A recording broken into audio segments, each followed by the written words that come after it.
see how to do them in DSCH and what are the different problems that comes. And when it comes to flip-flop, what is the end result that you should always keep in mind? So that is something that will be a matter of discussion for today.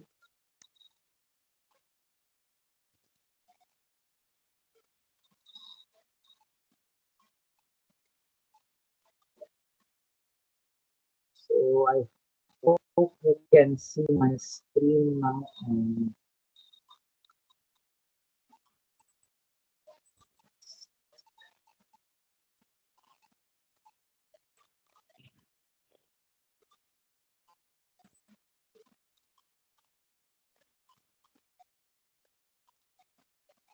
today we are starting off with sequential circuits.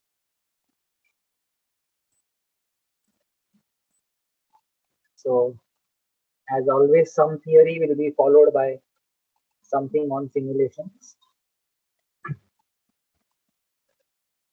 Just give me some time to set this thing up.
Sir, you're not audible at all.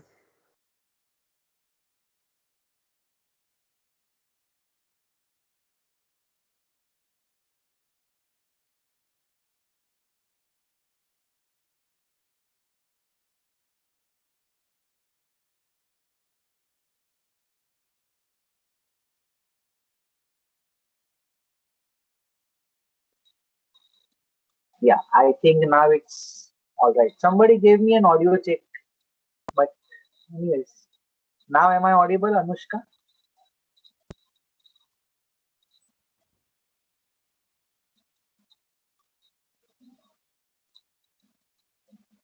Am I audible right now? Yes, sir, you are audible.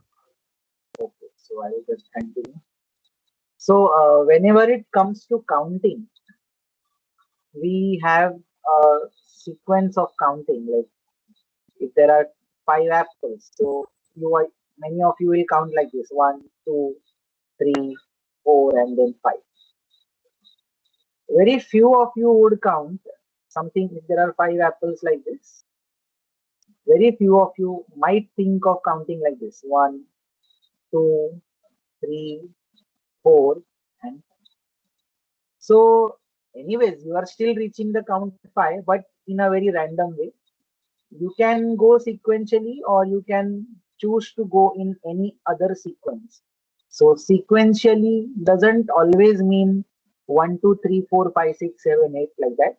Sequentially means the sequence in which you choose to go. So that is why, according to me, any kind of sequence or any random sequence itself is also a sequence. So we will clarify this particular point as the course progresses, and we will try to put more meaning into this word, that is sequential. So what exactly is this sequential? Many times you will see that things are not sequential, but still we call them as sequential. So why? So that is something that we need to answer here. Before looking at sequential circuits, we need to look at what are the elements which form these sequential circuits. So when we saw combinational circuits, the elements of the combinational circuits were basic logic gates. So when it comes to sequential circuits, in addition to logic gates, we will also have something called as flip-flops. And flip-flops are generally based on or designed using logic gates, but the connection in the way in which the gates are connected is slightly a bit different. So taking that forward, we're taking this concept forward, we have two parts in digital. So when it comes to digital, we have two parts. One is combinational and the other one is sequential. And a combination of both of these is called as Moore and Mill. So the way in which a combinational and sequential circuit is connected, that decides whether the circuit is a Moore circuit or a Milli circuit. So now we are at the start of chapter number 1, and many of the circuits or many logics require an output after some kind of triggering. That means if an if a sensor gives a high output, I don't want that output to become high immediately. I want it to become high after maybe 5 seconds. So somebody has to tell the circuit, wait for 5 seconds. And this sequential circuits come into the picture, that even if a combinational circuit output is high, if you want that the output should become high after a certain time, then you will have to put certain kind of delay elements. And these delay elements are nothing but your flip-flops. So there are many different kinds of flip-flop, but towards the end, I will tell you, you have to work with only these three flip-flops when it comes to digital design. Anyways, so coming to sequential circuits, in a system design, sometimes the inputs may be driven with the outputs of another system. So many times,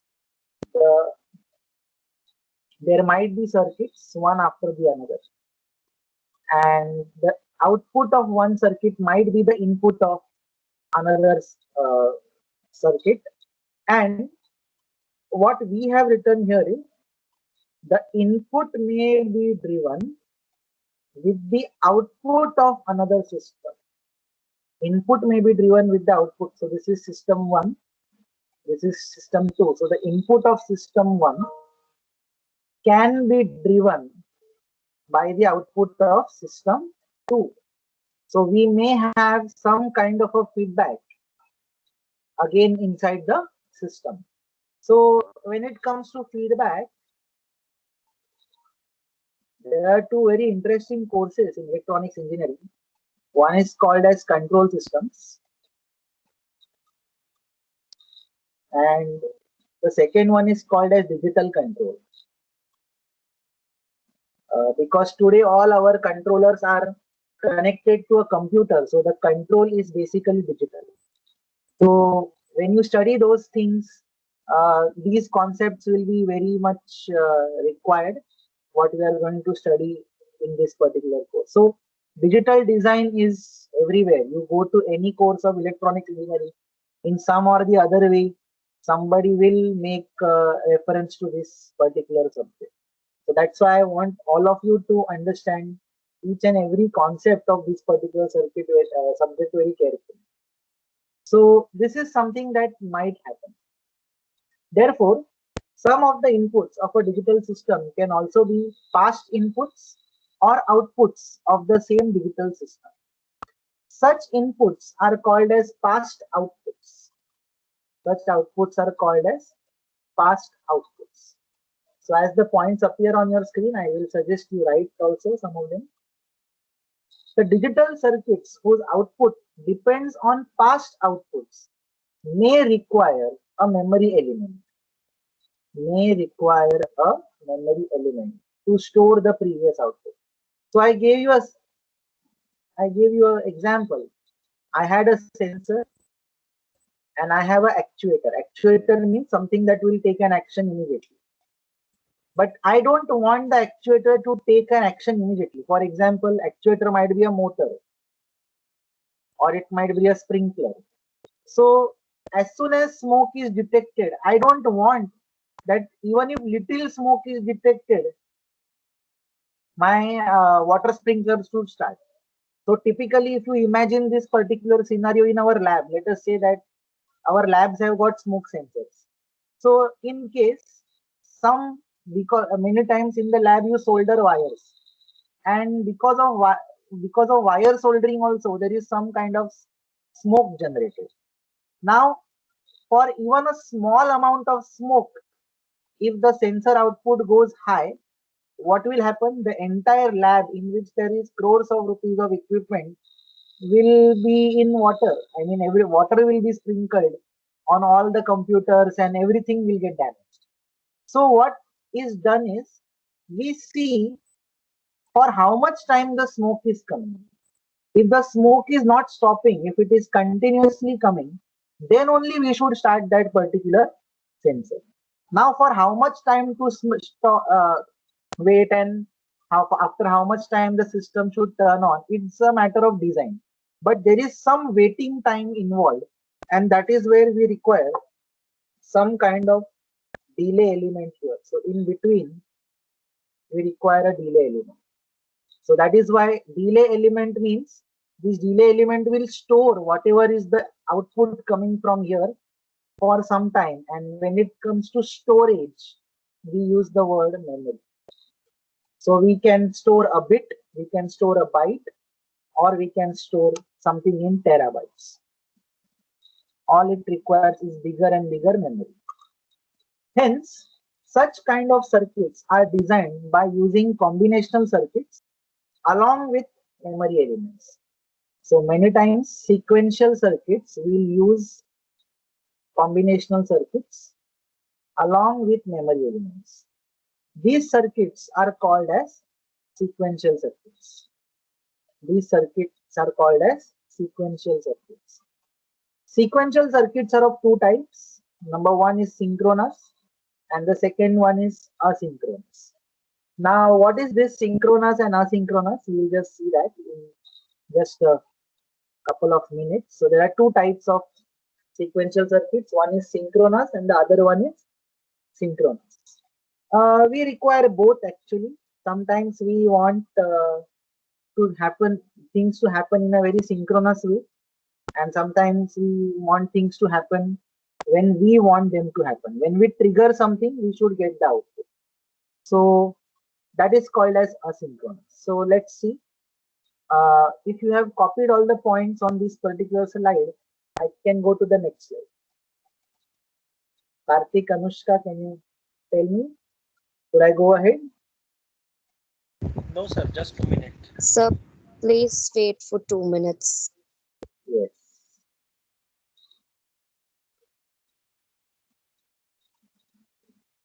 So our today's agenda is designing at least an SR flip-flop.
Yeah. So let's go ahead.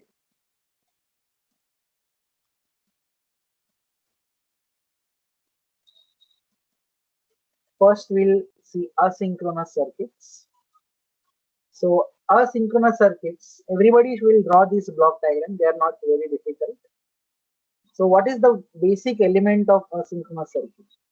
Please remember these circuits are sequential circuits.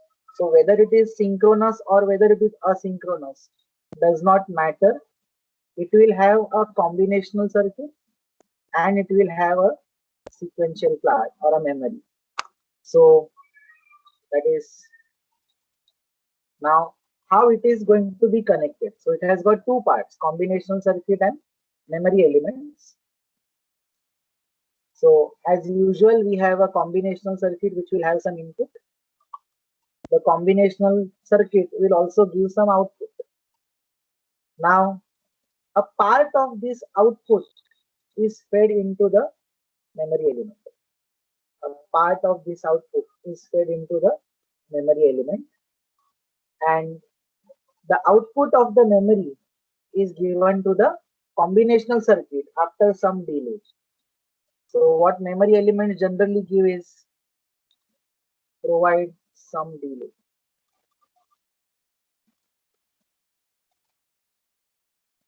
So this is basically your asynchronous circuit. Please copy this.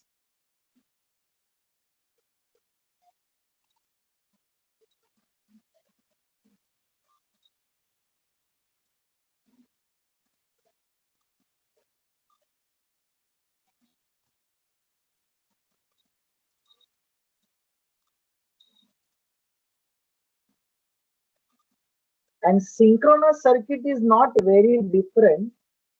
It is the block diagram is almost the same, but with a small change.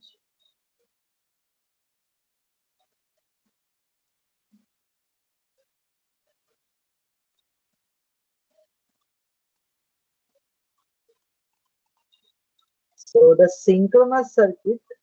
So to synchronize something, we should have some signal for synchronization. Meaning, let us say, uh, can somebody give me an example? Why do we need to synchronize?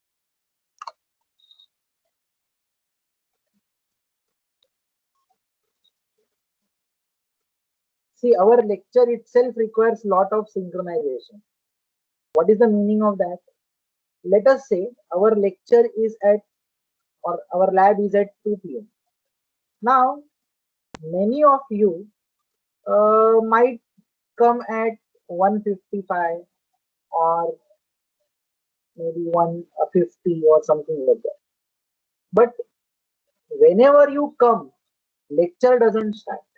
Lecture starts only at 2 o'clock. That means what?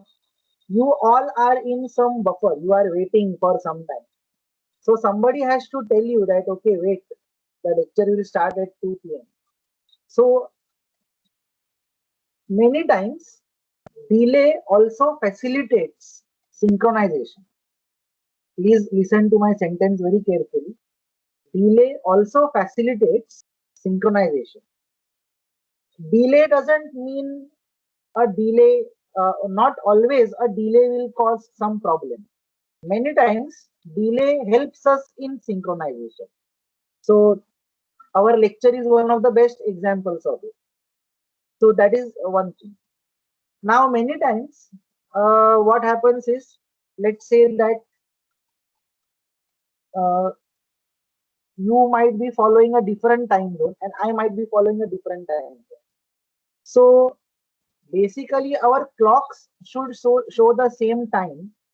Otherwise, what will happen? For example, if I am the teacher who is conducting this class and 2 o'clock is the time, but my watch is 10 minutes early and your watch is perfectly as per Indian standard time. Now, what will happen because of that? I might start 10 minutes early because my watch shows 2 o'clock 10 minutes early, and because of that, you might lose on the first 10 minutes. So, in that sense, delay is good also, and in that sense, delay is not good also. So don't be very hard and fast on this delay part. That delay will always be bad. No, delay actually helps in synchronization, and synchronization is required to do many activities. Even your, even if one of, even if your, whenever you walk, both your legs are in synchronization. Whenever you are talking, your lips and your jaws are in synchronization. Even your tongue is in synchronization with your jaw. If it is not in synchronization, just imagine you will how many times you will bite your tongue if while talking. So that is the very important thing about synchronization. Our eyes are also working in synchronization. Both of them turn left and right exactly at the same angle. And if somebody is not able to, then their vision gets affected.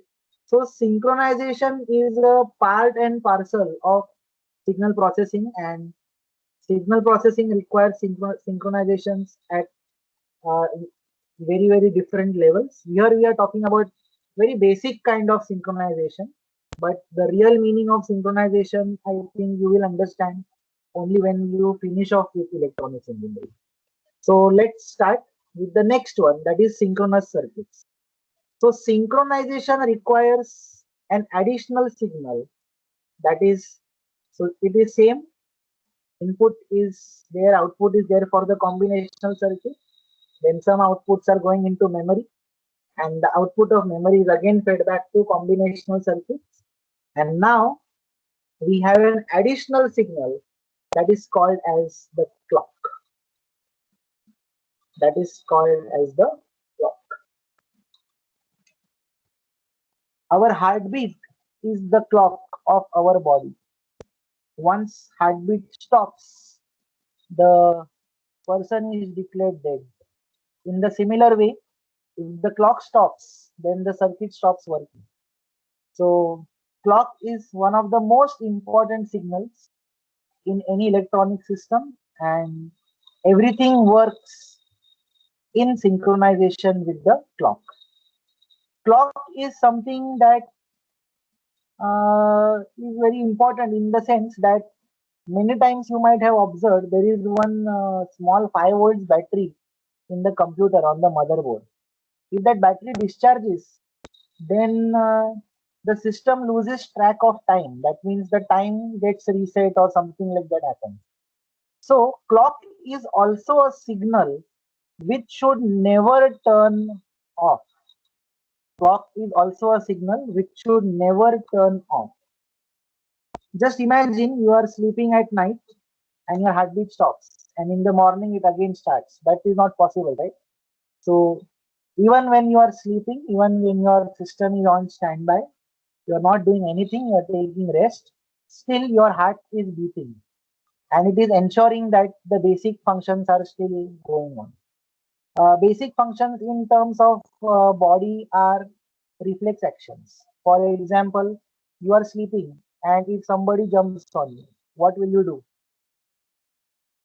Anushka, what will you do?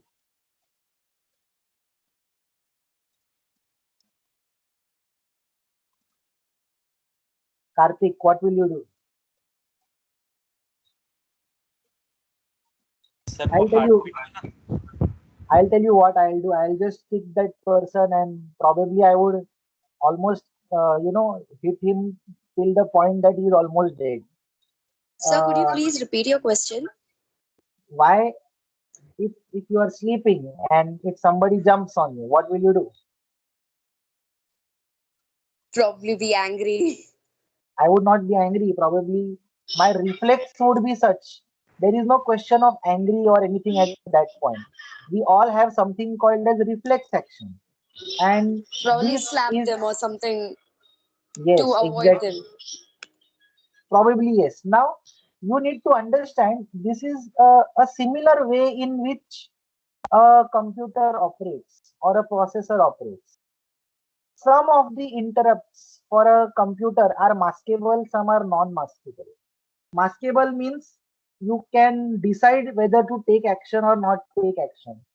But non-maskable means you have to take action. So reflex action that our body generates is something like a non-maskable interrupt. If somebody tries to hit you, you hit them back very unconsciously. So for all these operations to run, there has to be one signal which should always be running, and that is nothing but the clock signal. So that is what I want you to understand when it comes to synchronous circuits, that clock signal is one of the most important signal of the system. And as long if you want the circuit to run continuously, then clock has to be always on, has to be always on. When you shut down a computer and when you again start it the next time, how does the computer come to know that today's date has changed? Because there is that small 5 volts battery on the motherboard which ensures that the clock is always on even if the power is cut down. So if you want that the system should not lose track of time, then the clock signal has to be always on. So have you copied this particular circuit or block diagram so that we can go ahead? Sir, what that red dots indicate? Red dots indicate that there might be more than one input. Like there might be 10 inputs and 5 outputs, something like that. Are you understanding this? So let's Yes, say sir. that this is input number 0, 5, 6, 10. So out of this 0 to 5 might be coming directly. 6 to 10 might be coming after some delay. And here also it might be something similar, 0 to 4, then 5 and 8. Not necessarily input and output has to be always the same. They can be different also.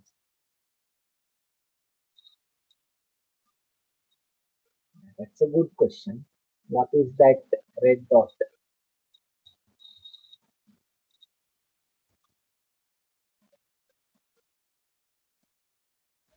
Okay. So should we move forward? If you have completed this, just type yes in the chat box.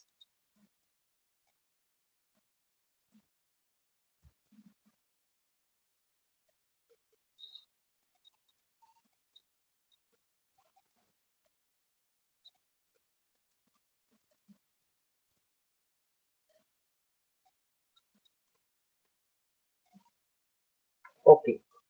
So let's go ahead. First uh, element of sequential design is the SR latch. So in the Viva, they will ask you a very famous question. What is the difference between a latch and a flip-flop? Latch and a flip-flop. Flip-flop, the word is something that whose output is continuously changing. Something whose output is continuously changing. That's called as a flip-flop. So what is the difference between a latch and a flip-flop that you should be able to tell. But our first worry is what is the SR latch. So SR is just a nomenclature. SR latch is an unclocked flip-flop. So the first line itself says what is the difference between a latch and a flip-flop. So when there is no clock, clock is a time varying signal. The clocks can start from kilohertz and they can go up to a gigahertz. So clock is unclocked. That means there is no clock. That is an asynchronous memory element that is capable of. So when you say unclocked means no clock, and no clock means it has to be asynchronous. That is capable of storing 1 bit of binary information. That is capable of storing 1 bit of binary information. That means if you want to store more bits, then you will require more number of flip-flops and hence more hardware. The SR latch is constructed by using two NOR gates. So in the very first place, we use two NOR gates, providing feedback to each other. Very important. So I told you that they are also combinational circuits, but connected in a very different way. So what is different? There is always going to be some kind of feedback. So this is the circuit for the SR latch. Please draw this. Please draw this circuit.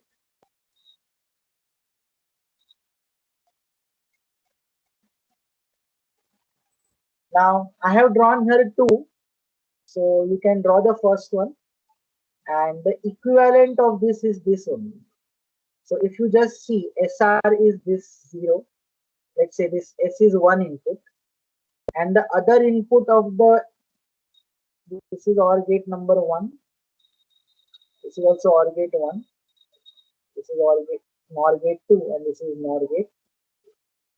So you can see that NOR gate 1 has got S as one input and the other input is this Q, or which is B written here. So this B comes here and this B is also the output of the second NOR. And similarly here the output of the first NOR is going as input to the second NOR. That is like this. And the other input of the NOR is R. So basically these two circuits are equivalent to each other. These two circuits are equivalent of each other.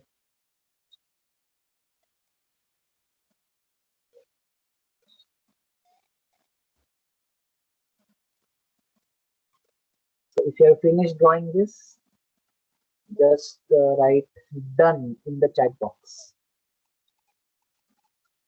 And open your DSCH circuit simulators. See, these diagrams are anyways will come to you in the form of presentation. I would like you to open your DSCH, digital schematics.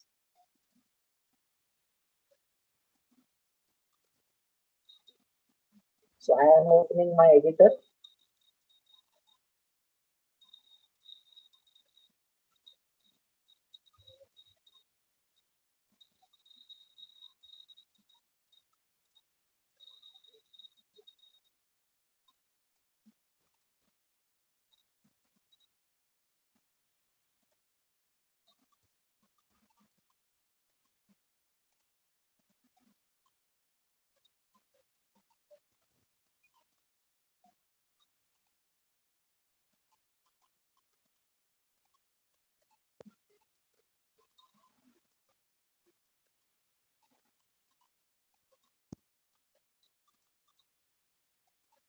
Okay. So we want SR. SR latch.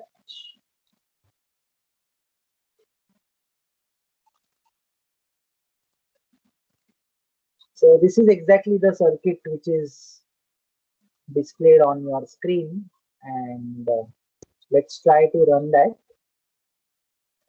So you can see that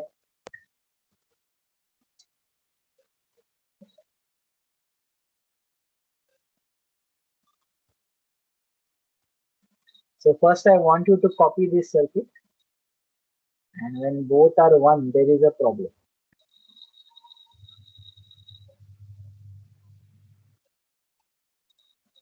So you can just copy this circuit. If you are done copying this, please write done in the chat box.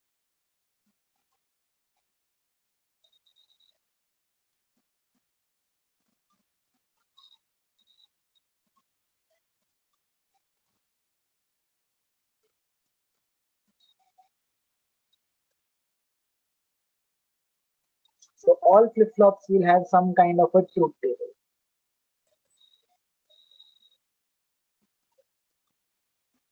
Okay, Asmita has done it.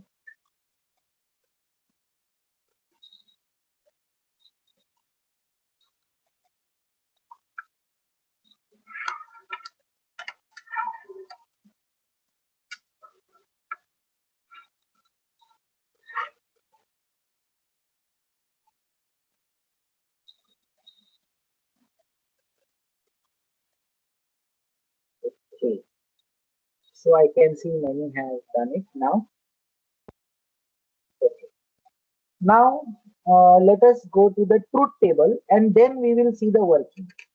So you will copy down the truth table and then you will verify whether it works in the same way or not with the help of DSCH.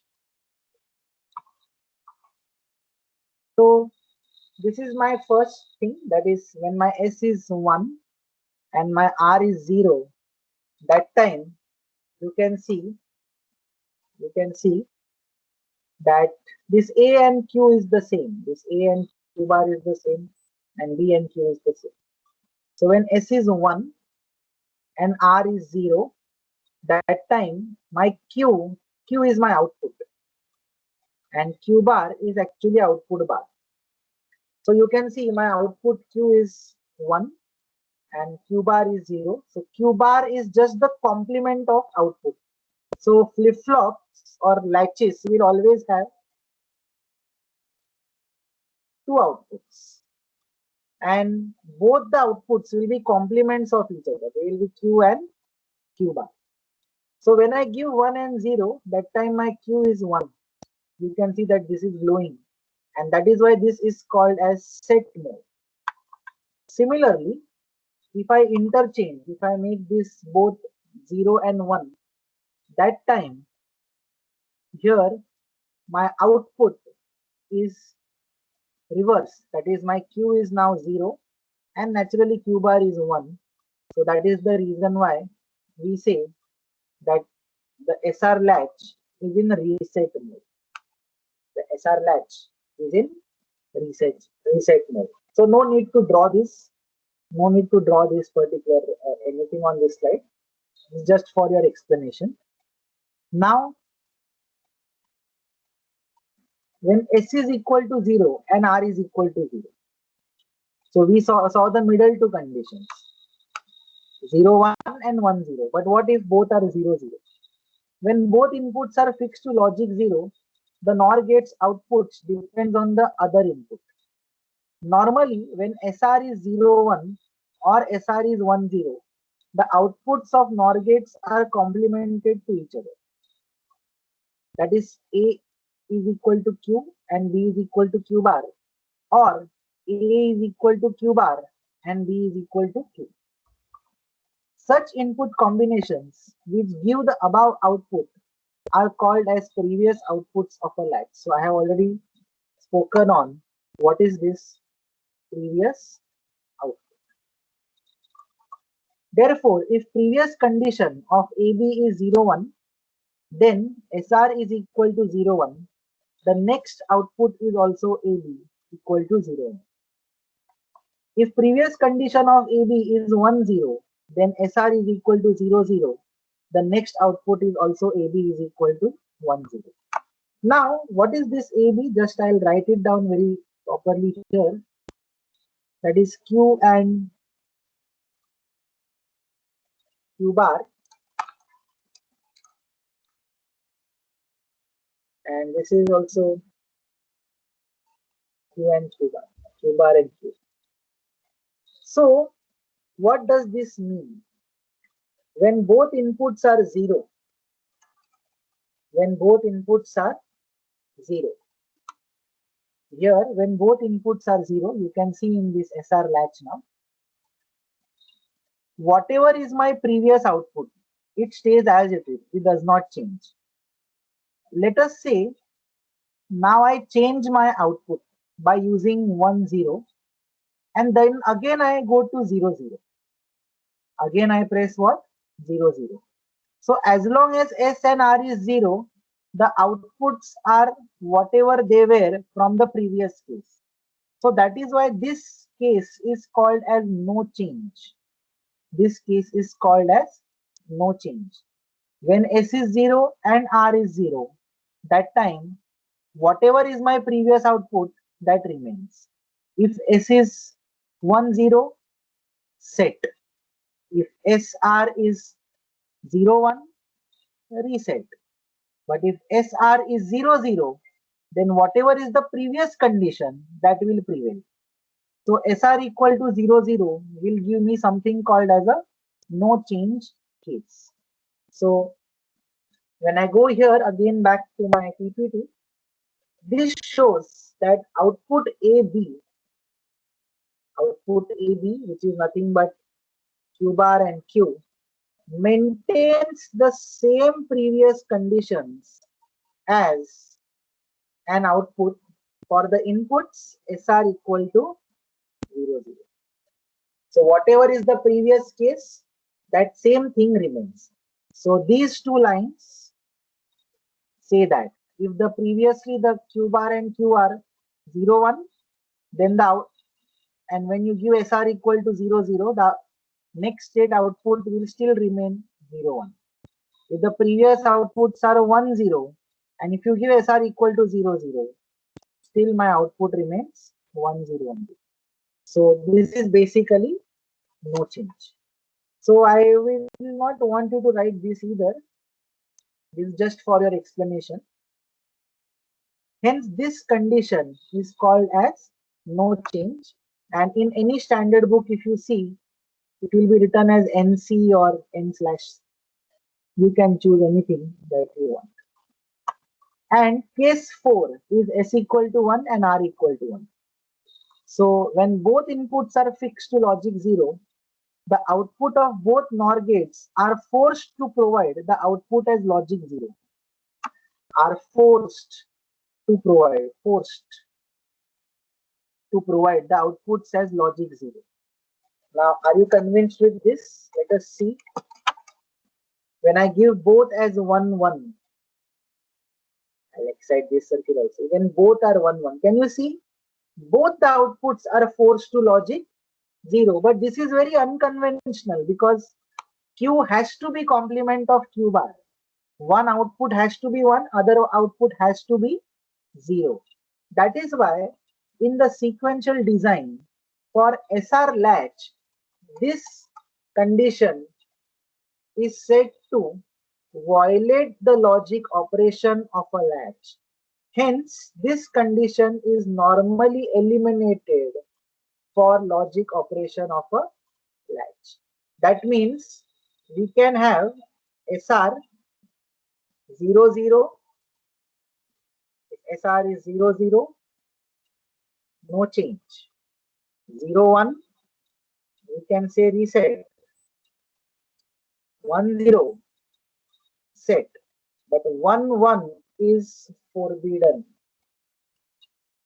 1 1 is forbidden. So latch is never used in the forbidden state. So you can use the first three conditions to control the latch, but the last one is slightly very ambiguous because Q is not equal to Q bar. In all the other three states, 0 0 means no change. Either it is 1 0 or 1 1, 0 or 0 1. So in both the cases, or in all rather first three cases, Q and Q bar are complementary, which they should be. But in the last case, Q and Q bar violate the complementary property, and that is the reason why it should not be used. That is the time when the output is not logical, and something that is not logical while designing logic circuit has to be eliminated, and that is why we have written normally eliminated for logic operation of a latch. This state is also referred to as prohibited or forbidden. So standard books will call it as a forbidden state, but these days there are some new local author books coming up, so they also call it as prohibited. From wherever you read, this is only the operation of the SR latch. To avoid this condition, we have to always make sure that both the inputs of SR latch are never equal to logic 1. We have to make sure. Make sure is the keyword. You have to make sure. So as a designer, you have to make sure. So how to make sure that this condition is never happening? We never use a SR latch. We don't use only a SR latch. So this condition coming up is of no use. No worry to us. Then why are we studying it? Because SR latch is the conceptual start of a flip-flop. That is why we are looking at SR latch. So as I go ahead, I'll say, now don't use SR latch. So if you have written all these points, let's go ahead directly to the truth table. Now I want you to copy only the truth table. I want you to copy only the truth table. So the inputs are, so case 1, 2, 3, 4 can be summarized using just the truth table. So this is Q bar.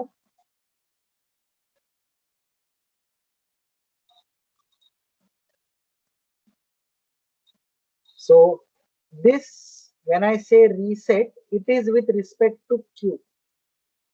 So these states are with respect to Q, not Q bar. So if I am saying that this is reset, that means I have to see Q. Is Q 0? Yes. So when everything is reset, all outputs are becoming 0. When I say set, all outputs will become 1. And Q bar you can just write as opposite of 0, that is 1. And here you can write opposite of 1 as 0. And anyways, this state is forbidden. So we don't know or even want to know. Not to be used.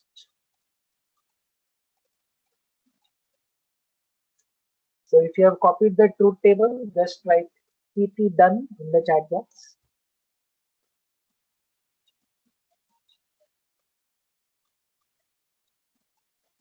And implement the SR latch in this way in DSCH. Implement the SR latch in this fashion in DSCH. So I will give you 5 minutes to implement the SR latch in DSCH. Okay. Sumant, Gaurav, Darshan, Harsh, start implementing this in DSCH. If you are not having, if you are on mobile phone, then at least draw these diagrams.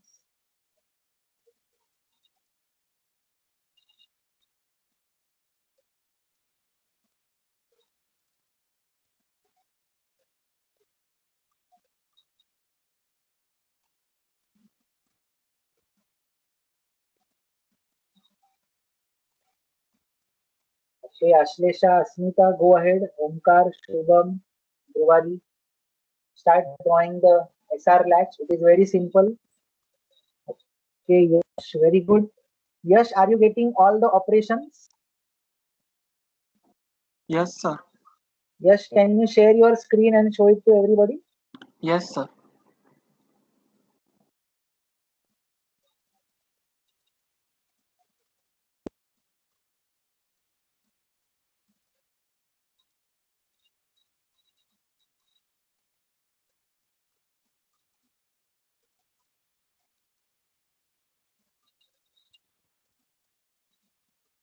Sir, screen sharing option is disabled for me. Okay, probably because you are not the present. Don't worry, I'll make you the presenter. Just don't put me on mute.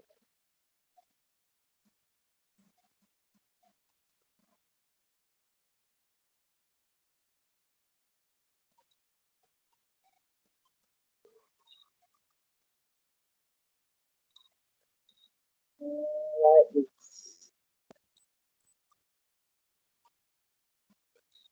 I think I have to search from this list. Okay, yes, make a presenter.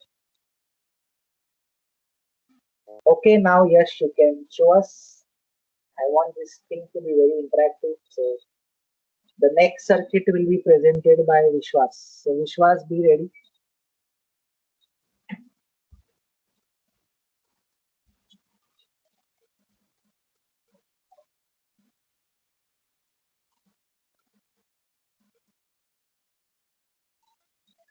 Okay, so everybody just look at your screen.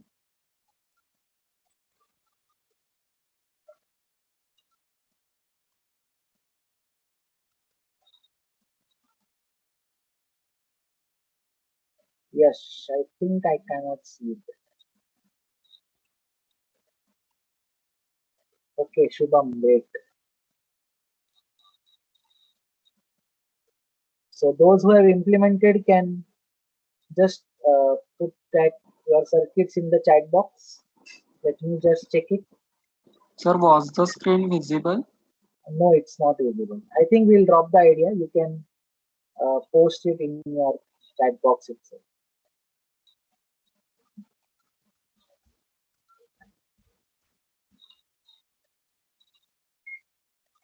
So is it visible? It was visible for some time, but let it be. Yes, we'll do it next other time.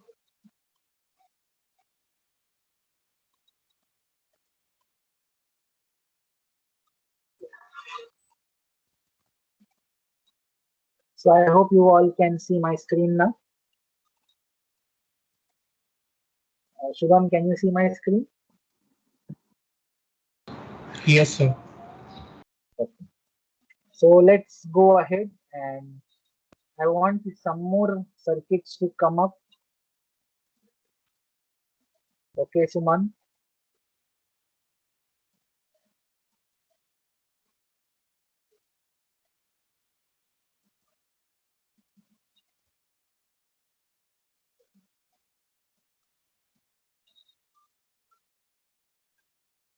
Okay. So this basic SR latch is now there with you on DSCH. So what you should do now is when I tell you to draw another circuit, you will open this circuit and keep on doing save as. You will do save as, then save it as a new circuit and do some small modifications and again see the truth table. Okay. So I hope everybody has copied the truth table. So let's look at the SR latch diagram. So let's say initially, so this is the timing diagram. Please copy this timing diagram.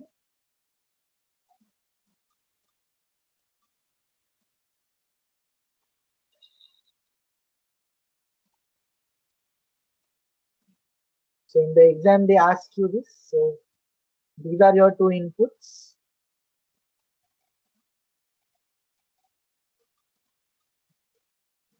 And these are your complementary outputs.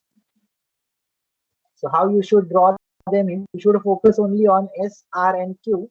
And Q bar you can draw exactly opposite of Q or complement of Q. You can see that Q and Q bar are complementary. So when SR is 0, 1, now in your circuits that you have drawn, you can go to DSCH and see SR is 0, 1.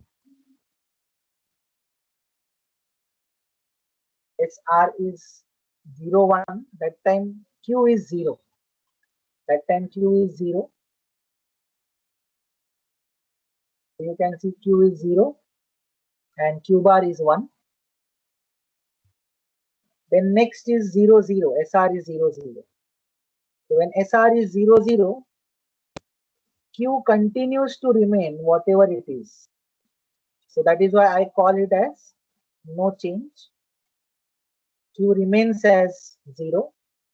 You can see here Q remains as 0. Then SR is 1, 0. So here it is 1, 0. You can see now Q has again become 1. So you can see here Q has again become 1.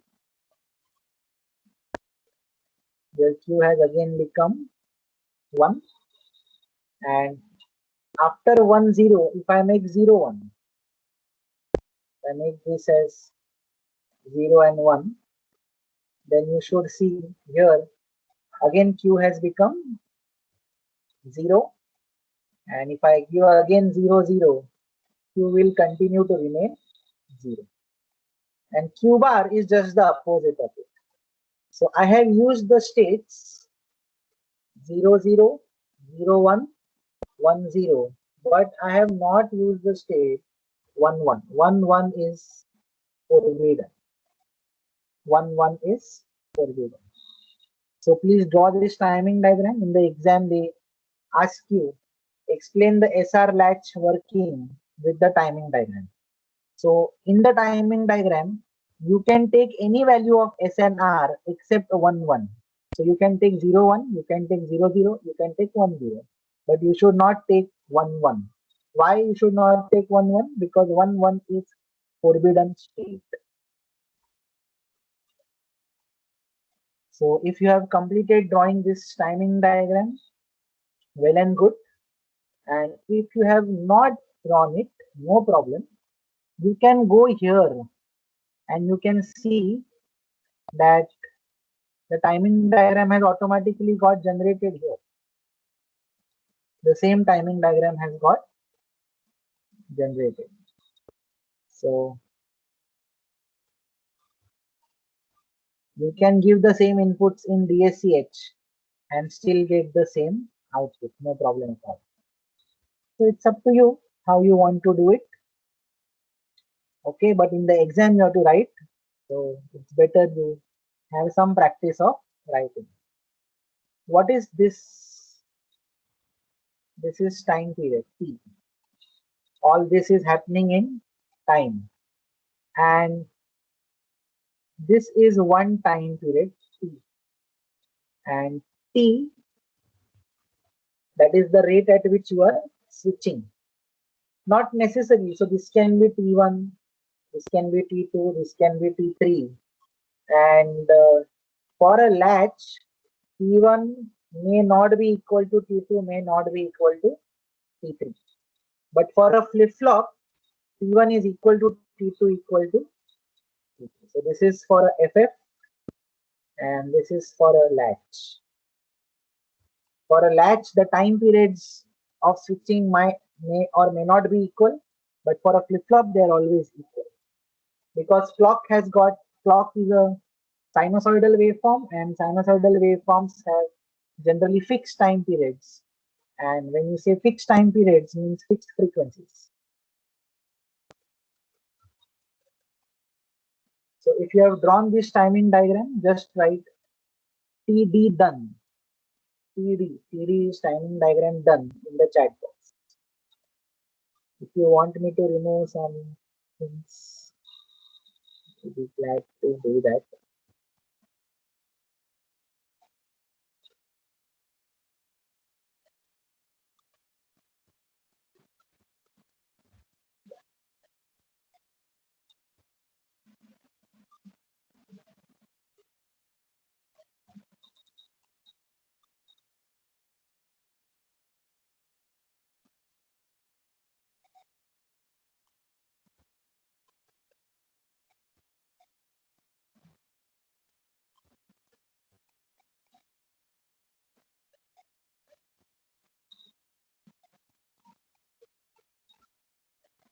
So if you have done this, you can write TB done, or you can set these conditions of SR as, first you set it as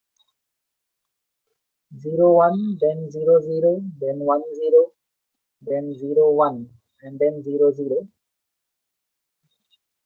like this in DSCH, and then open waveforms.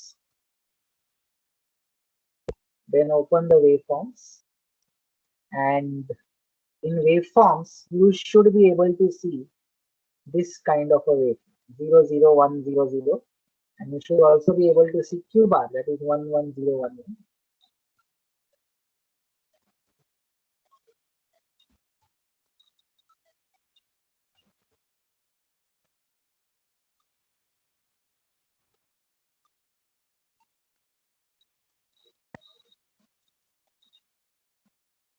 Okay, I can see many people. So if you want to save the pain of drawing the timing diagram, use DSCH. Okay, let's go next. Now, we saw that NAND is pretty superior than NOR when it comes to implementation in terms of delays. So we would like to implement now SR latch using only NAND gates.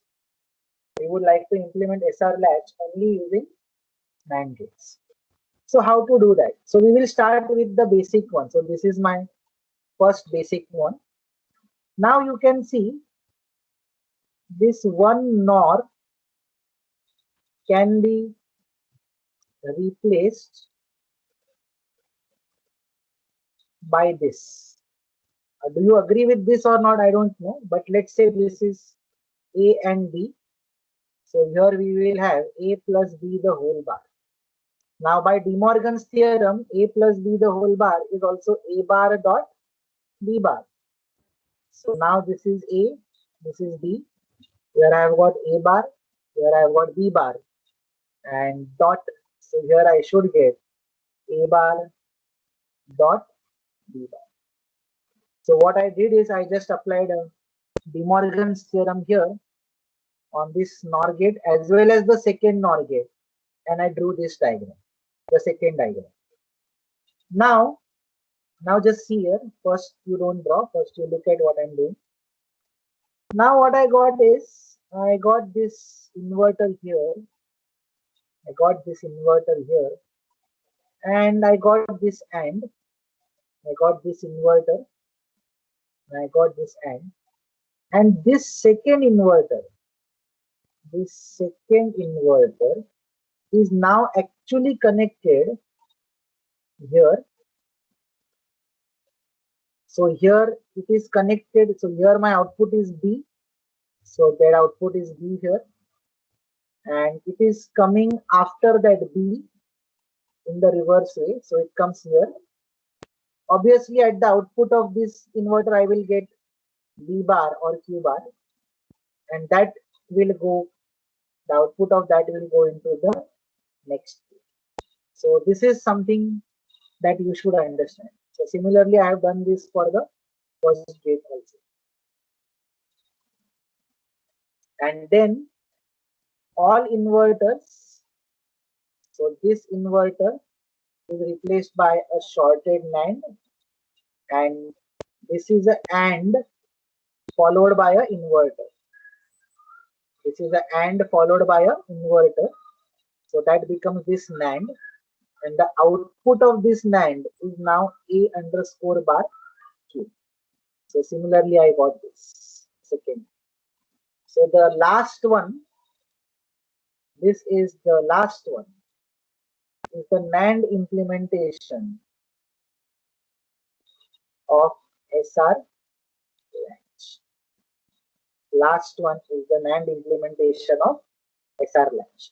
Now, the next task for you is to draw this in DSCH. So you can draw the last one only if you want.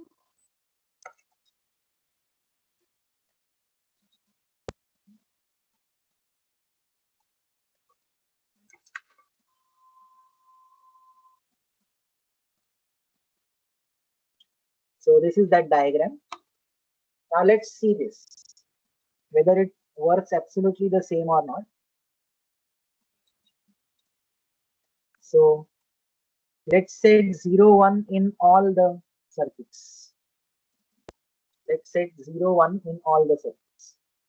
Now you can see here, this was my previous SR latch, the normal one with the NOR gate.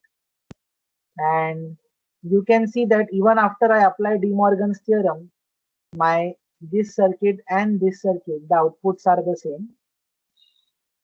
Here if you see, this A equal to Q bar is actually the output at this point. Is actually the output at this point. And this inverter is actually coming after this signal. And the output of this inverter is going to the next AND here. So I have just changed the position of the inverter. Instead of drawing it here, I now drew it here. So you can see that in the first three circuits, that is this one, and this one, when I give 0, 1, 0, 1 everywhere, this is A equal to Q bar, this is Q bar Q, this is also Q bar Q. But here we have Q bar Q, but just because that inverter came there, the output of this inverter would be Q, and here because the inverter came, this is going to be Q bar. So what is different between the first circuit and the last circuit? This is 0, 1. This is also 0, 1. Here Q was 0. Here also Q is 0 only, but now Q and Q bar interchange their positions. But now Q and Q bar interchange their positions. So you still get set and reset. Any doubts in this? Please ask.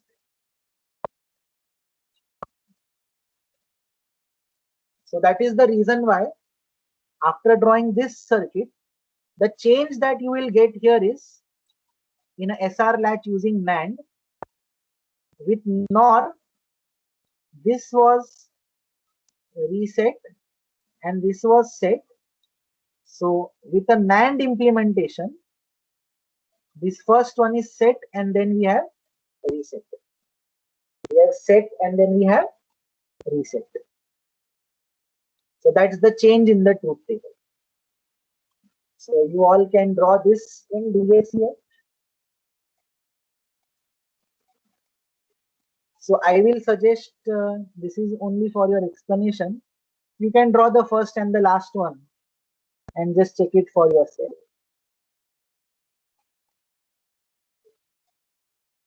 So if I make this now 1, 0,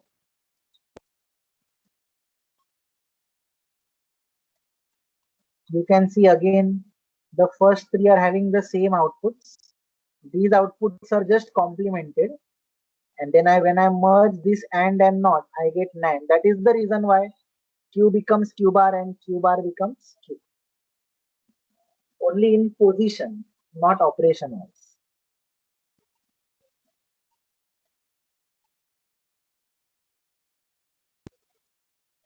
So in the first SR latch, you can see that the second output is 1, where the first output is. That is why reset set, we can set reset.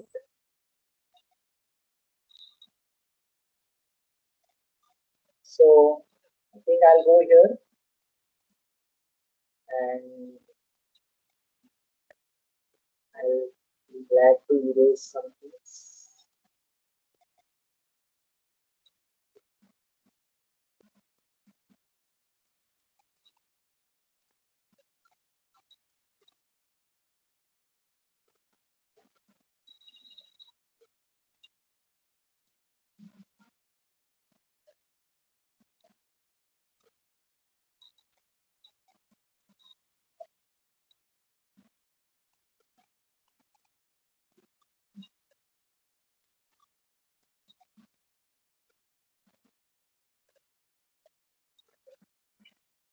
Yes.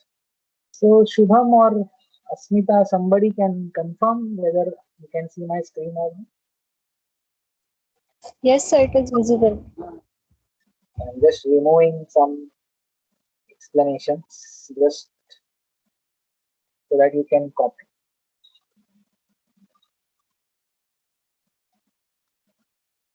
So if you have finished this implementation, just write done in your chat box.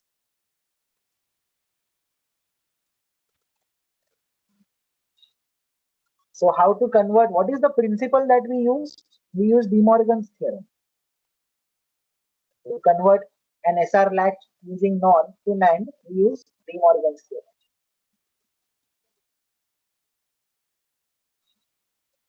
Why did we do that? Because NAND gives lesser delays as compared to NOR. So when you come to like maybe advanced VLSI or something, there is a concept called as logical effort. So for the same number of gates or for the same number of inputs, the NAND gate gives a lesser delay as compared to NOR gates. So it is a proven fact using a concept called as logical effort.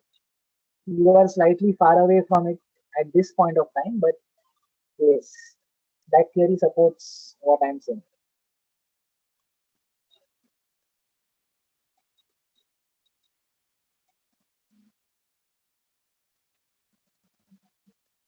Yes, in the meantime, I can take some questions. I am sure many will have doubts. So please unmute and ask.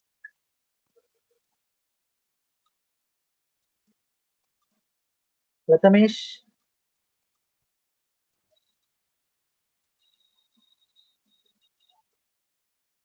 Yes, sir. understood? Yes, sir. Totally. Yeah. So when we draw these four diagrams, it is the understanding slightly improves. If I directly draw the first and the last one, then there is some confusion.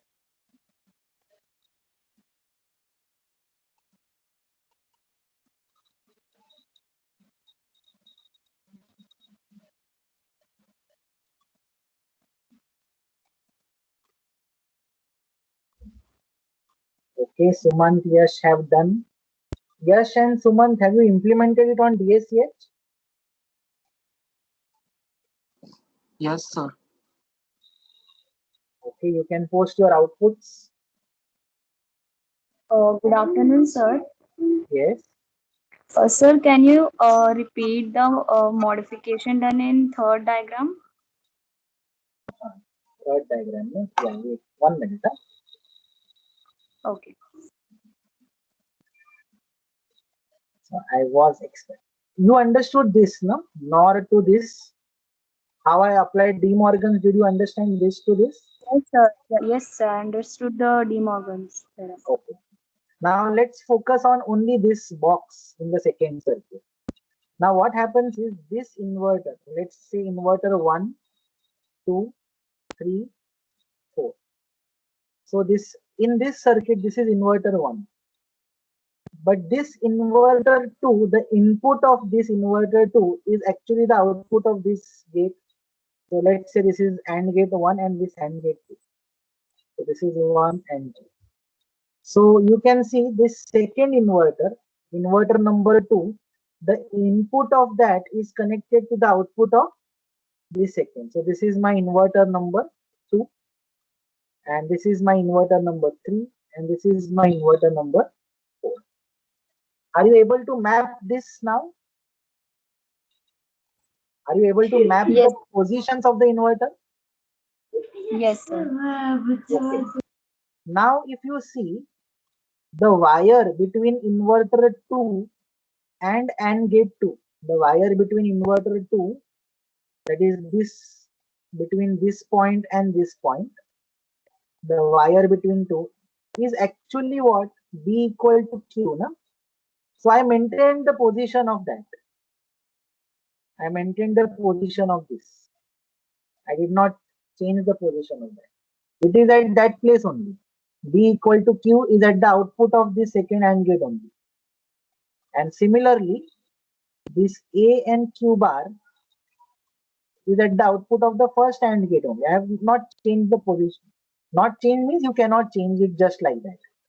But now you got this inverter here. So, and I am looking at NAND implementation. So inverter NAND implementation is fine. I could implement directly by using shorted NAND gates. But now there is a AND gate followed by an inverter. So I can club those two and make it as a NAND gate. But when I club these two, in between, I had got a Q bar. So I lost that output. But what I remained is the complement of what I lost. That is the output here. So that is what I wrote here. Did you understand this? Yes, sir. This AQ bar is actually inside the NAND, but I can't open the gate and take an output. So I say, okay, what is the output of the NAND? Complement of this. This was A and this is now A bar. Or this was Q bar. So this is going to be Q.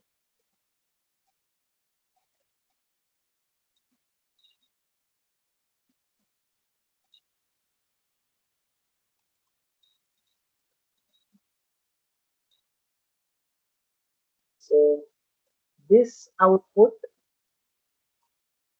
I wrote it here, and this entire box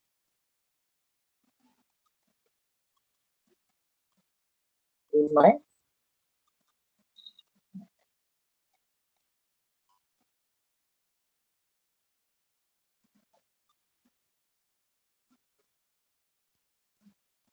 Have I made it clear?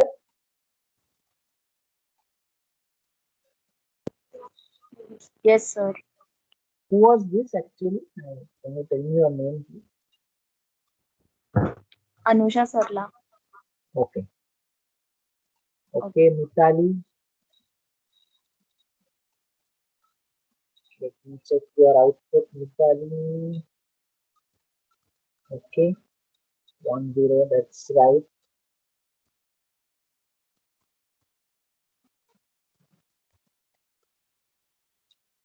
Okay, great. So I can see many of you park. Yes, that is the right answer. Park, just change those inputs IN1 and IN2 to SR. Yes, sir. Yes, sir. I forgot. Just for nomenclature sake, because then uh, the confusion oil नको नंतर, because we are doing two implementations of SR, one using NOR and NAND, so it's difficult to keep a track of which is IN1 is S or IN2 is S. Okay, great. So this is like a full-fledged 10 marks question in the exam. They'll ask you explain the working of a SR latch and then draw the truth table and then also convert it into a NAND using NAND and show the NAND implementation and the truth table. So just for the record, please write the truth table of the SR latch using NAND gates. So this is the slight change here. Reset has become set and set has become reset.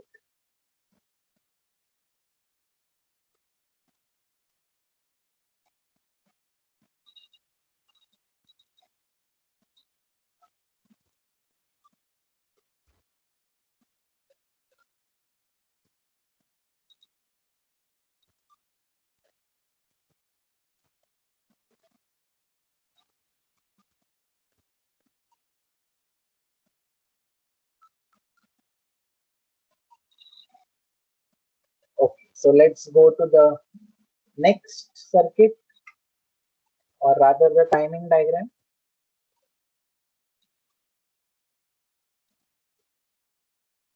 Now, what change in timing diagram you saw? See, reset has become set and set has become reset. So that is why you can see the timing diagram is exactly the same as that of your normal SR latch, but only Q has become Q bar and Q bar has become Q.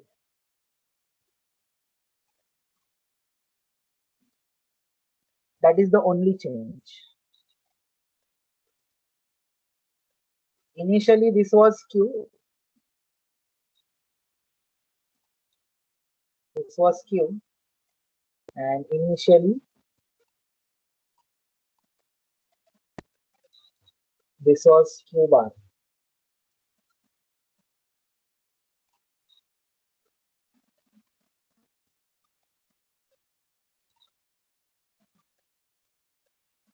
So if you have DSCH, simulate this sequence. So what is the sequence? First you will give SR as 0, 1, then 0, 0, 1, 0, 0, 1, 0, 0, and then go to waveforms. And in waveform, you should be able to see this Q.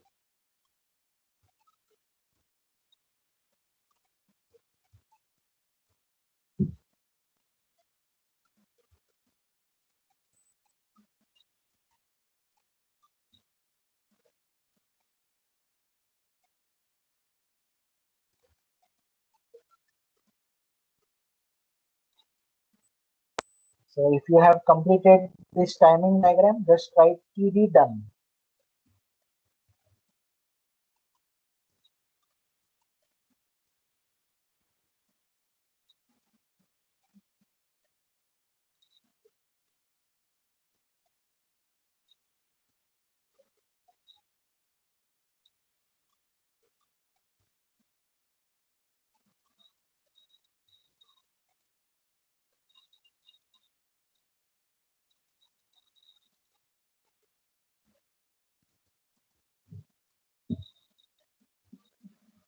Okay, we'll wait for a couple of minutes so that everybody is in sync with us.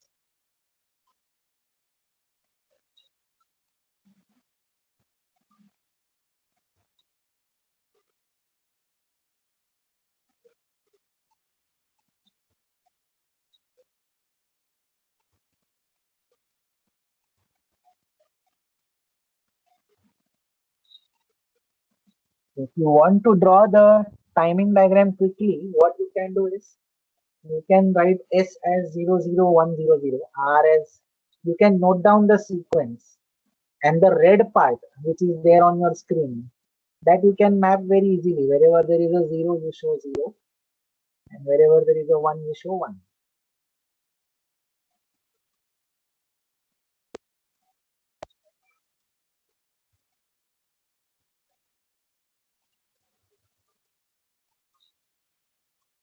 So exactly at 3:25, I will change the slide. Till then, please draw the timing diagram.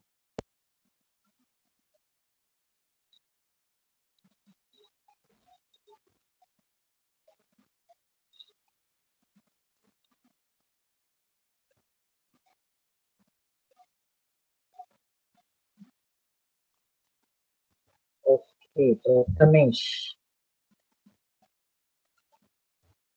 Yes, this is right, Prathamesh. This is right. So that's what I told you, that T1, T2, T3 might not be equal. T1, T, that is absolutely okay, Prathamesh. Yes, sir. Good. So I hope you are getting the feel of the circuits. We are doing theory followed immediately by some kind of lab simulation.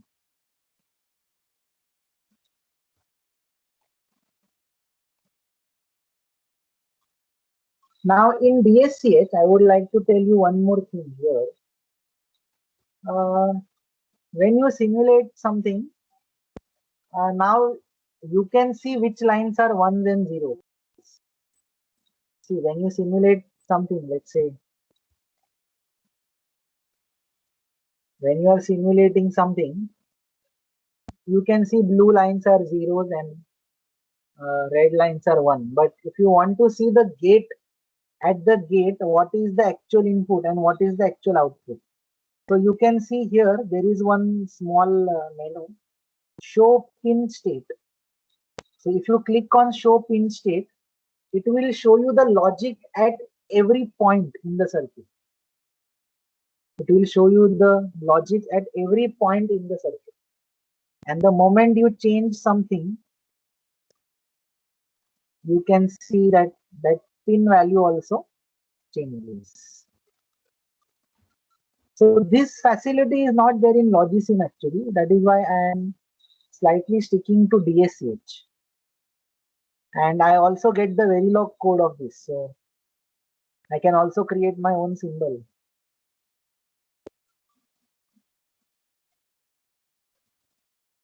So please try that show pin options. Show pins. Are you all trying that?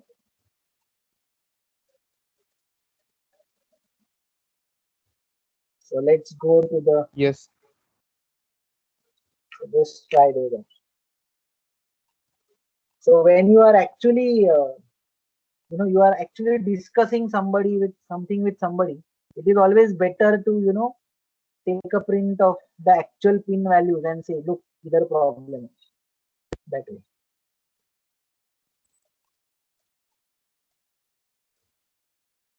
So I am showing you so many ways of doing a technical argument, but none of you are actually doing one with me. So anyways, start studying. If you want to get into a technical argument, you have to study also.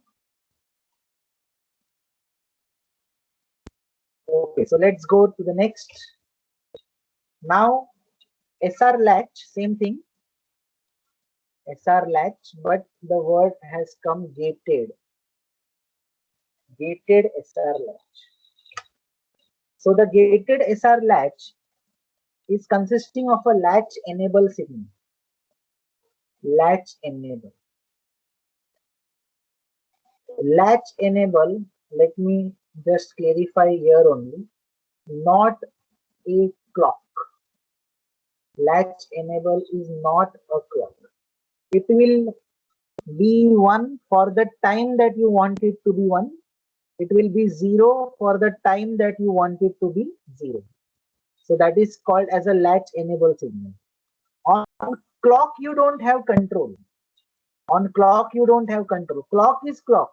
It will beat at a fixed frequency. Do you all have control over your heartbeat? No, it is 72 to 74 beats per second. Whatever happens, whether you run or whether you cry or whatever, your heartbeat is always the same. And though it changes very slightly, but you can consider it as a constant. So clock is something whose frequency or time period does not change at all, and it does not permit also to change it. But here in the gated SR latch, we have a latch enable signal which we use to control the latch. That means whether you want the latch to operate or not is in your hands now. Just like we had an enable signal on mux and demux, like that now we will have an enable signal on the latch. The inputs S and R are applied through two AND gates. So previously we had two NORs. Now in addition to that, we have two AND gates also. So now we have two AND gates and two NOR gates. And these two AND gates are used for gating action. This is used for the gating action. And latch enable, as the name suggests, that is why it is called as LE. The name of the signal is LE, and for clock we use CLK. For clock we use CLK. Though we have not introduced a clock, but still the nomenclature is CLK. When LE is 1, the inputs S and R are applied to the input lines of the basic SR latch. When LE is 0, the AND gates provide the input to the basic SR.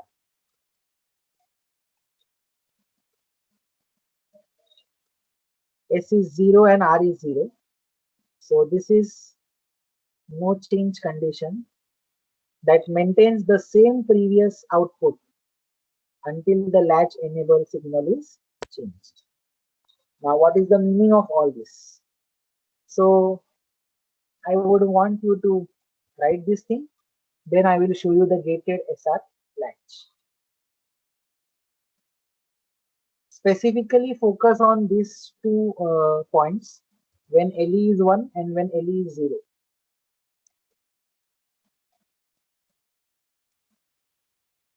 Once you complete writing this, just write done in the chat box.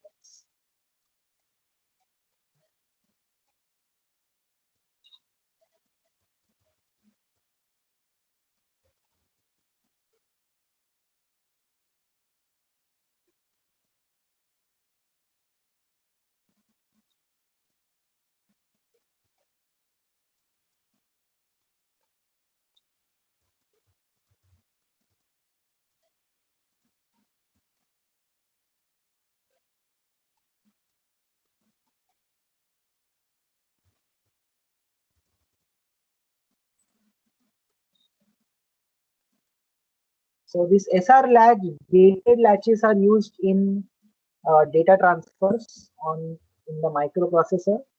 So generally we have three lines.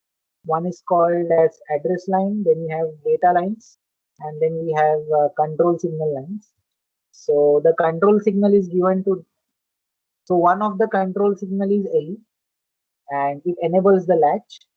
So what happens is first the latch stores the address and then it disables the latch. So the latch will store the previous value, that is the address, and after that the data will follow.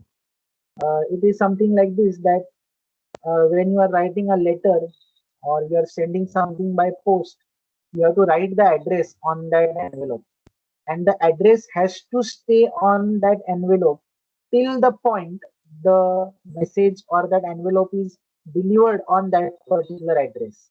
And after that, after the delivery happens, then you can latch another address and send another one.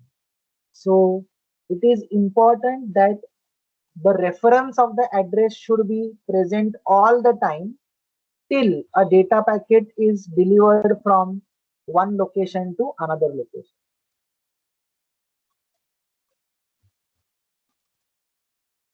So these are in these kind of strategies are included in standard protocols. One of the very first protocol is called as POP3. So when you go in those TCP/IP options in Mozilla Firefox or something, you will see these protocols POP3 or TCP/IP protocol. So POP3 means Post Office Protocol. So when communication started, that time the computer protocols were similar to how a post office used to operate. So that is why it was called as Post Office Protocol, POP. Anyways, let's go to the next slide. LE equal to 1 and LE equal to 0.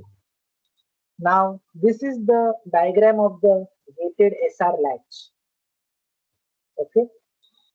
So what is the addition here? The addition is these two AND gates. This is the addition. Why we did it? Because we wanted to implement the latch enable signal. I want to use the latch whenever I want it, otherwise I will disable the latch. Sometimes disabling this disabling option is important also to save power. Why to keep something on which is not in use? So disable it. So that with respect to that also, this latch enable signal is important. And in mobile platforms, power is one of the very much important constraints. If you want that the battery should run longer, then you should turn off those parts of the circuits which are not used. So let's go to DSCH.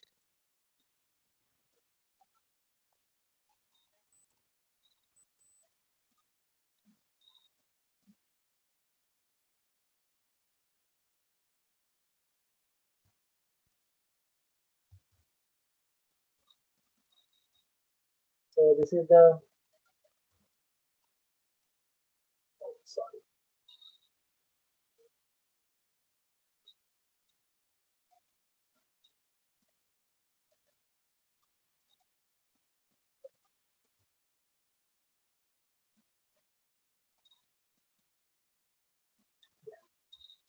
So you can see this first circuit now. The first one is the same. So let me zoom inside it for you. Let's run this circuit. You can see this show pin states.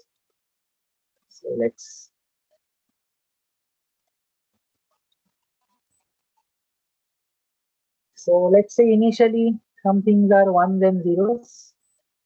So when I say 0, 1, it is having this state. This is 0, this is 1.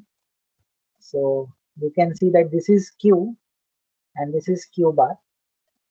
So it is in a reset state. And whatever I do here, you can see that since latch enable is 0, my signal, that is the input that I am giving, is not propagating only ahead. So that is the reason why my output is not changing. The moment I enable this latch, then these inputs will behave like my SNR. So now if I give 0, 1, I will get 1, 0. That is basically reset. Then 1, 0, I will get the output will change. Reset has become now set. And 1, 1 is forbidden. So we will not even look at that. It will not mean anything. And 0, 0 is. So what is the meaning of this? That the latch works only when the latch enable signal is on. So please draw this in DSCH and post it in the chat box.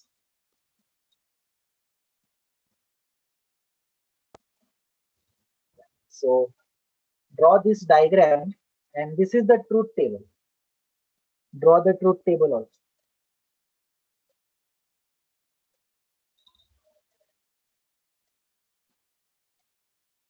Have you finished that drawing the diagram, Karthik? Anushka, Kashmira?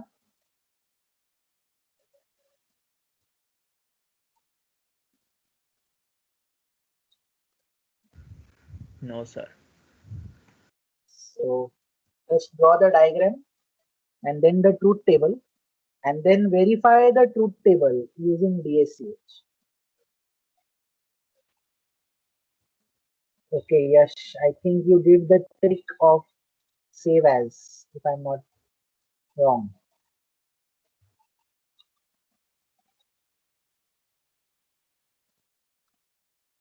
Yes, your output is right.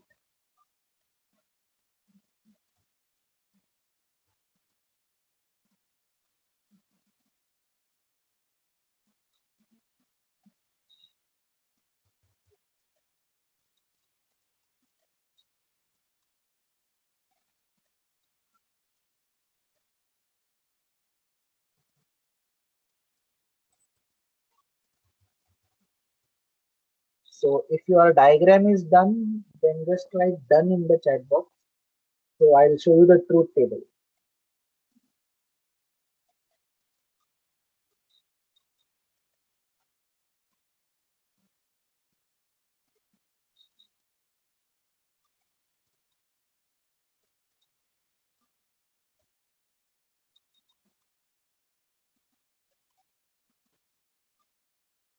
Okay. So nothing SR is there, and just you are adding an AND gate. That is the thing. That's how you have to remember.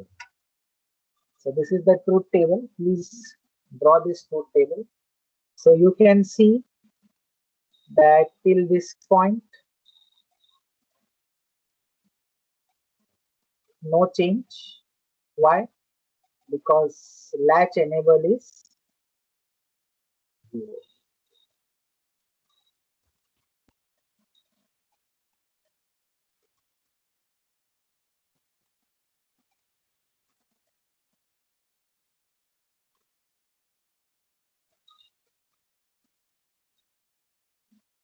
Yes, good, Shubham, Omkar, very good.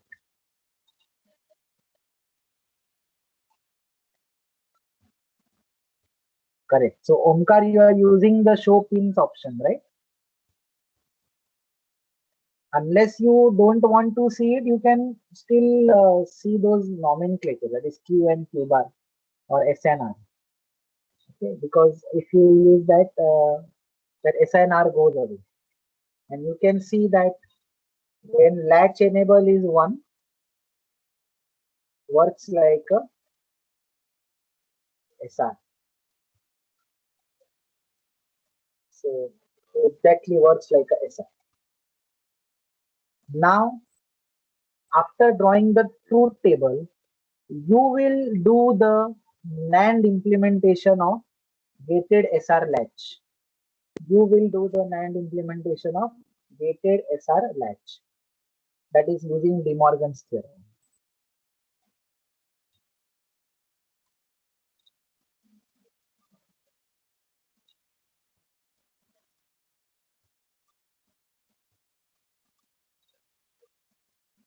So if you are done with the truth table, just write TT done in the chat box.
Okay, Asmita and Sumant are always the first one to say TP done.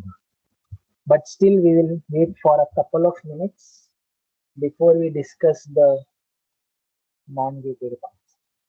So for tomorrow's lecture, I want you to thoroughly revise the working of this XR latch. Our other flip-flops will be based on these operations only. Just have a very clear view about normal SR latch and gated SR latch, and then SR latch NOR and SR latch NAND. Okay, so let's go ahead. This is the timing diagram.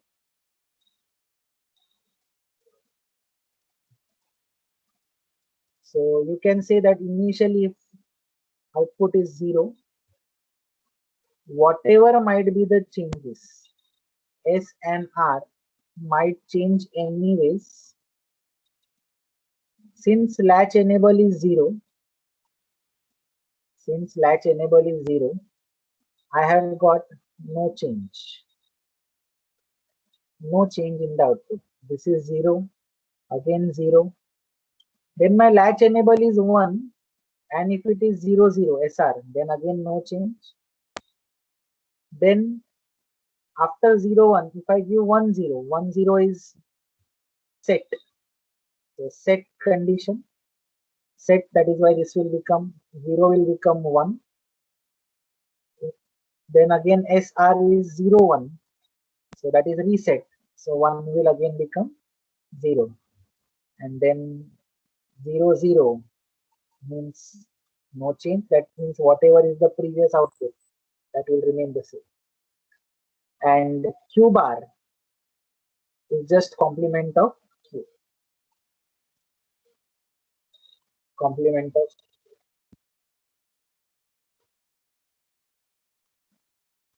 So draw the timing diagram and go ahead with the NAND implementation.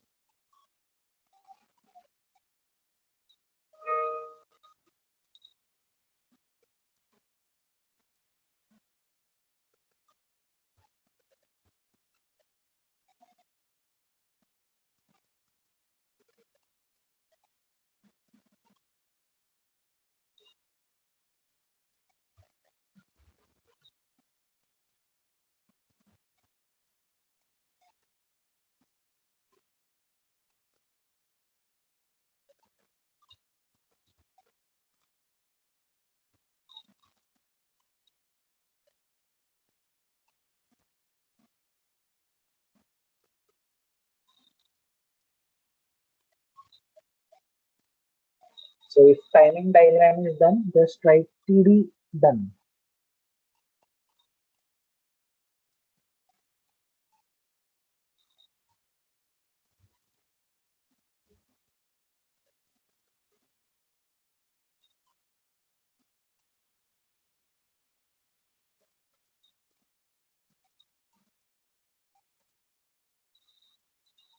So what I'll again suggest is just note down the sequence LE, S, R, Q and Q bar. And then you can draw the waveform later.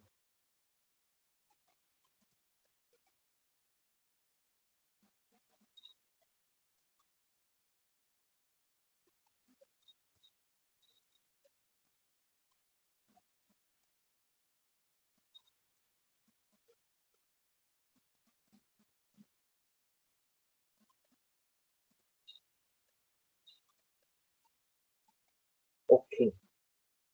So let's go to the NAND implementation. Now again, I want to implement everything using NAND. So I take this NOR, apply De Morgan's on it, and I'll get this thing. So this and this not, I will make it as one NAND, and this I will make it as two. So similarly for the other side.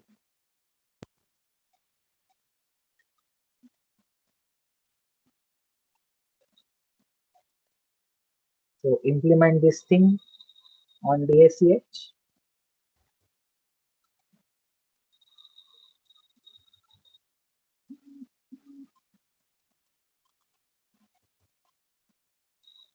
So in the previous case, we only had a NOT gate.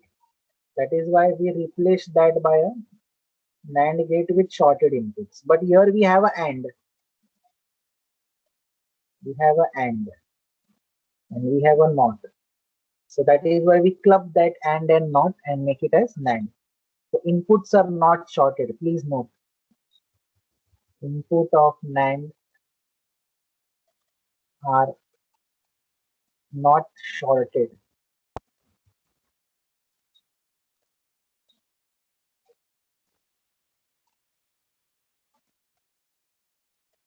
And this is also one AND. And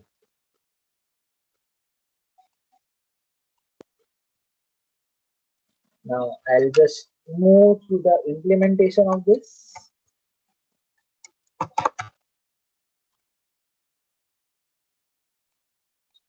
So let's check.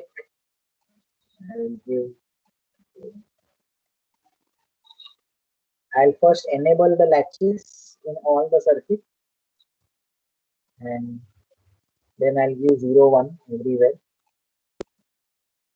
So you can see in the first two, the outputs are the same. In the third one, the middle two outputs are the same as circuit number 1 and 2. And the last two outputs of circuit 3 and 4 are the same. So again, when you convert from NOR to NAND, your reset becomes set and set becomes reset.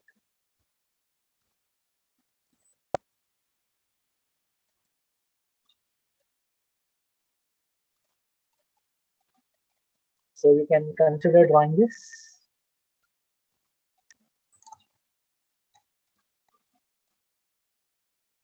Please post your outputs in the chat box. I want to see who all are posting.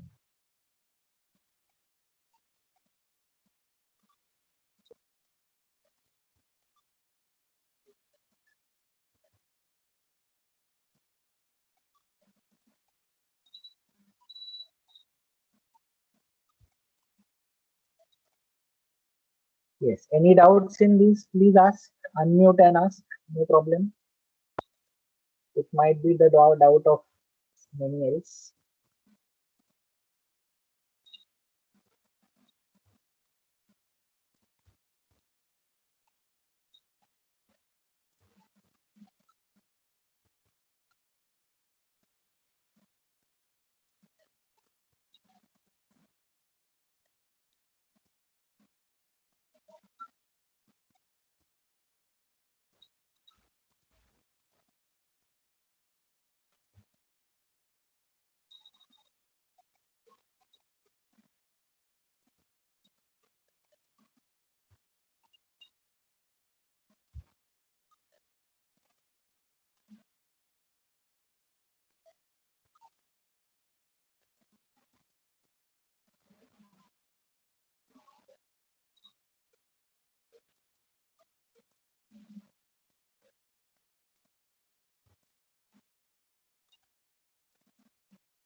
So if you want, you can just keep using that A and B. Even if you don't write A and B, it's fine. But you write Q bar Q, Q bar Q. And in the last one, you write Q, Q bar.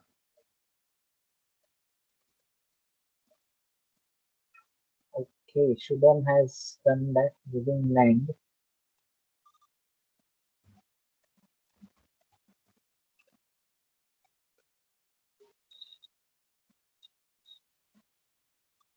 Okay. Omkar has given the other output. Okay, fine. Both are right. Shubham and Omkar both are right. Yes, even Suman. Correct.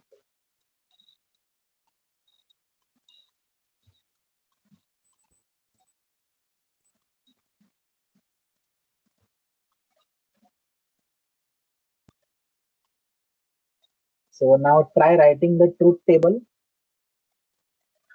Try writing the truth table of the gated SR latch.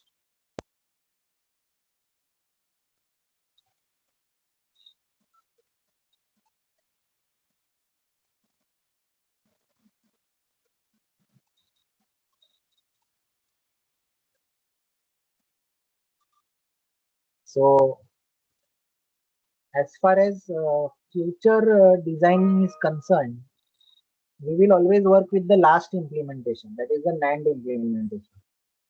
So we will not go into the NOR implementation. We will work only with the NAND implementation.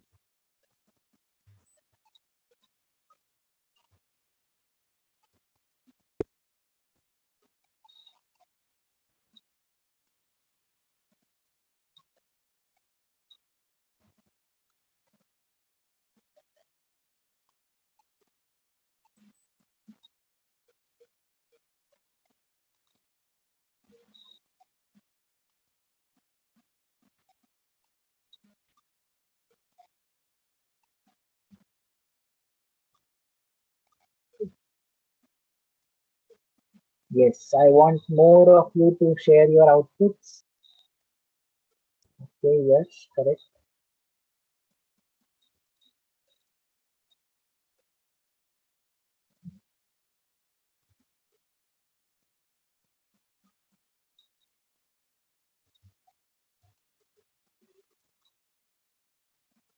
So just to be specific, you start off with this circuit first. This is your first circuit. Then this is your second. Then this is third. And this is the fourth.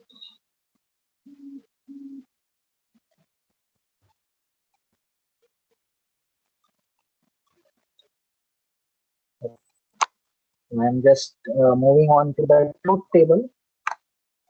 So again, you can see here, truth table is similar.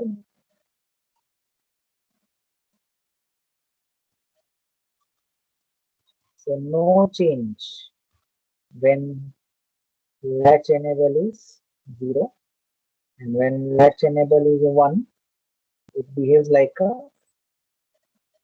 gated SR. With the exception of what? Set and reset. So here initially this is Q bar.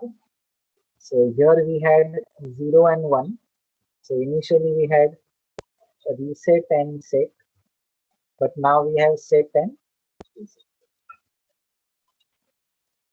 And here also we had 1 and 0. So you will write down whatever is in black, not in red. So please write down the truth table. Once you finish writing the truth table, just write TT done.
Yes, any questions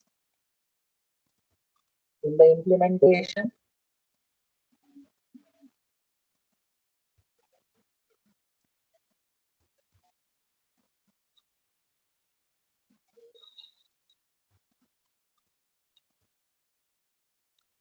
Okay, Prathamesh, Shlesha, I can see you are done. Dhruwali, have you finished with the implementation of the gate? Dhruwali,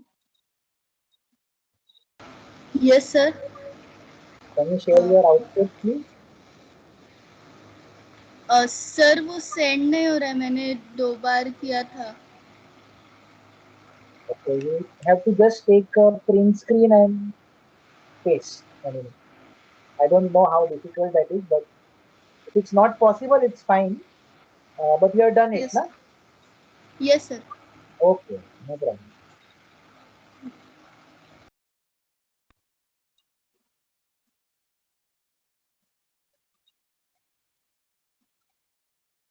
Okay, Amit.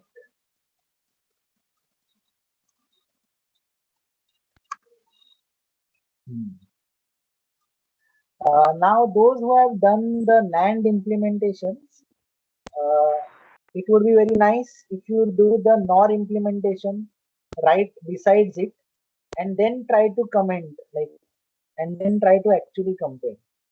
You will be able to put more meaning into it.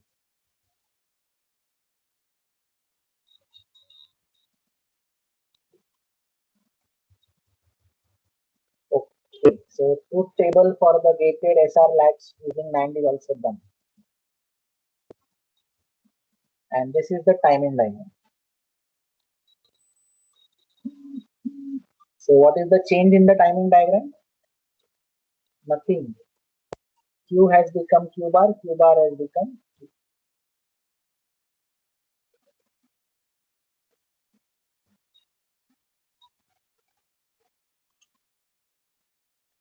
So as long as latch enable is 0, there is no change in the output. If it is 1, it will remain at 1. If it is 0, it will remain at 0. And when the latch enables from here, 1, 1, 1, that time it starts behaving like a, so this point onwards, it starts behaving like a SR latch.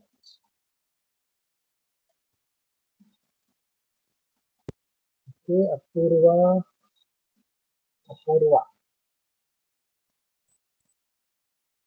Is it Apurva or is it Apurva? Is it girl or boy? Apurva, can you unmute and say something? Hello, sir. It's Apurva. Acha, okay, it's a girl. Okay, ठीक है. So, Apurva, yes, your circuit seems to be fine, but somehow I cannot see your outputs. Okay, I can see the red and blue lines. That is, yeah, that is fine. Now try to put the NOR also, NOR based implementation also right next to it. And after you do that, you can just draw the timing diagram. So if this is asked for like 10 marks, 5 marks would be for circuit, truth table, and some theory. And around 3 to 4 marks will be for timing diagram.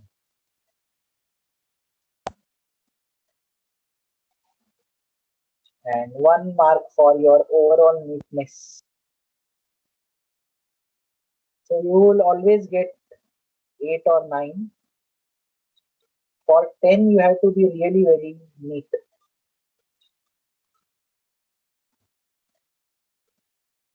Of course, if your exam is online, then all this doesn't stand true because there would not be a 10 marks option question which is objective type.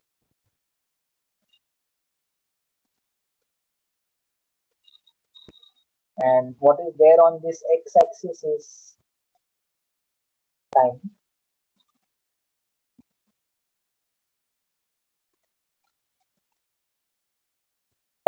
Okay. So let's see what is next. Okay, next is flip-flops, but flip-flops we will start tomorrow morning with fresh mind. So if your timing diagram is done, write TD done in the chat box and let me take your attendance. Don't log out.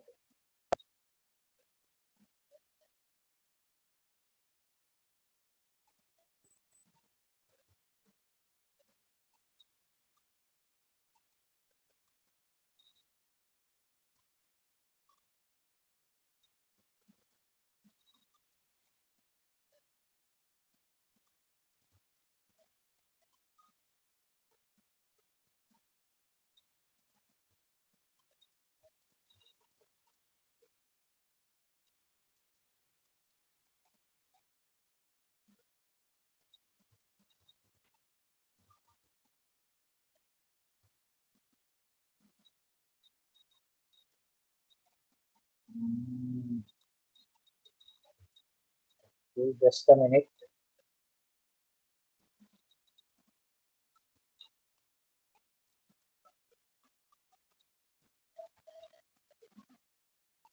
Okay, so you all can log out. Those are doubts can ask.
Okay, so I'm ending the session.